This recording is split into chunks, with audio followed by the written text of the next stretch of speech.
حضرت عبداللہ ابن عمر رضی اللہ تعالیٰ عنہ ایک مرتبہ کسی سفر میں جا رہے تھے تو آپ رضی اللہ تعالیٰ عنہ نے ان سے فرمایا، انہوں نے جواب دیا کہ راستے میں ایک شیر ہے جس نے تمام لوگوں کو خوف و دہشت میں مبتلا کر رکھا ہے۔ جب تعلق اللہ کے ساتھ مضبوط ہو تو پھر دنیا کی کوئی چیز انسان کا کچھ نہیں بگاڑ سکتی، اور جب تعلق اللہ کے ساتھ نہ ہو تو پھر معمولی چیز بھی انسان کے لیے رکاوٹ بن سکتی ہے۔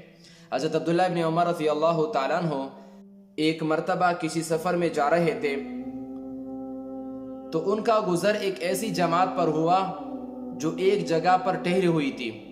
حضرت عبداللہ ابن عمر رضی اللہ تعالیٰ عنہ نے ان لوگوں سے ان کی خیریت و عافیت پوچھی تو آپ رضی اللہ تعالیٰ عنہ نے ان سے فرمایا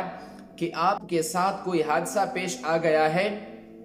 یا کیا وجہ ہے کہ آپ لوگوں نے یہاں پر پڑاؤ ڈالا ہے؟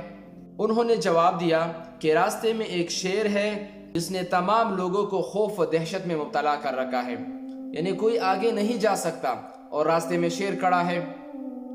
تو حضرت عبداللہ ابن عمر رضی اللہ تعالیٰ عنہ سواری سے نیچے اترے، اس شیر کے قریب جا کر اس شیر کو کان سے پکڑ کر راستے سے ہٹا دیا، اور پھر آپ نے ایک جملہ فرمایا کہ اللہ کے محبوب صلی اللہ علیہ وسلم نے آپ کے بارے میں سچ کہا ہے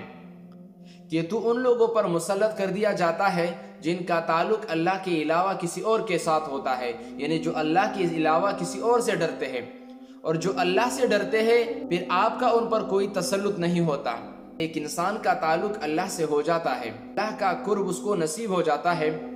تو پھر وہ اللہ والا بن جاتا ہے، اللہ کا ہر کوئی قدر کرتا ہے، چاہے وہ انسان ہو، چاہے وہ جانور ہو، بولنے والا ہو، نہ بولنے والا ہو، جو بھی ہو، اگر ایک بار تعلق اللہ سے ہو گیا بارک و تعالیٰ اس پر ایسے اکرامات کرتا ہے کہ ہر چیز اس کی تابع ہو جاتی ہے۔ عبداللہ ابن عمر رضی اللہ تعالیٰ عنہ جو عمر فاروق کے بیٹے ہیں، یہ اللہ کے رسول کے سنتوں کو اتنے فالو کرنے والے تھے، اتنے متبع تھے، اتنے اطاعت گزار تھے کہ ایک راستے میں جا رہے تھے کہ سواری سے اترے، تھوڑی دیر تک قضائے حاجت کے لیے بیٹھ گئے، پھر واپس آئے تو خادم نے اس سے کہا کہ نہ تو آپ نے قضائے حاجت کی اور آپ وہاں پر بیٹھ گئے، وجہ کیا ہے؟ تو اس نے کہا کہ اس راستے پر، اس جگہ پر میرے محبوب نبی کریم صلی اللہ علیہ وسلم نے تشریف آوری کی تھی، میں نے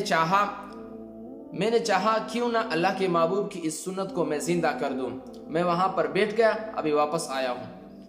یہ اتنے اللہ کے رسول کے سنتوں کو فالو کرنے والے تھے، اتنے اطاعت گزار تھے کہ اللہ کے محبوب کے اس درخت کو بھی وہ پانی دے رہے تھے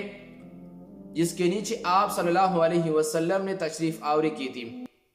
کسی نے پوچھا وجہ کیا ہے کہ آپ اس درخت کو اتنے دور سے آ کر پانی دے رہے ہو؟ تو عبداللہ ابن عمر رضی اللہ تعالیٰ عنہما نے فرمایا کہ دیکھو میرے محبوب نے اس درخت کے نیچے تشریف آوری کی ہے، جس کے اندر اللہ کے محبوب کی اتنی اطاعت موجود ہو تو کیوں نہ جانور اس کی بات کو نہیں مانیں گے۔ سوال تو اٹھتا ہے کہ شیر کو کان سے پکڑ کر راستے سے ہٹانا یہ عجیب بات ہے۔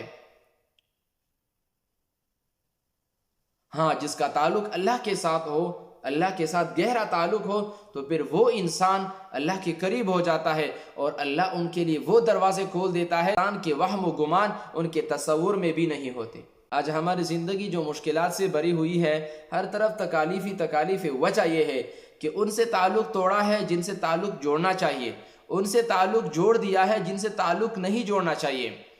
ہر انسان اللہ کا محتاج ہے، ہر ضرورت میں، ہر چیز میں، ہر شے میں اللہ کا محتاج ہے۔ ہم اپنا تعلق انسان سے تو بناتے ہیں، لیکن وہی تعلق اگر اللہ سے بنائیں گے تو پھر ہمارے سارے بگڑے ہوئے کام، ہمارے سارے خراب کام، ہماری مشکلات اور تکالیف والی زندگی راحت، اطمینان اور سکون والی زندگی بن جائے گی۔ آج ہی موقع ہے اللہ سے جڑنے کا، اللہ کے قریب ہونے کا۔ پھر ایک دن آئے گا ہم سب مریں گے اور ہمارا دل چاہے گا کہ ہم اللہ سے اپنا تعلق بنا لیں، لیکن ہمارا افسوس کرنا و ویلا کرنا ہمیں کوئی فائدہ نہیں دے گا۔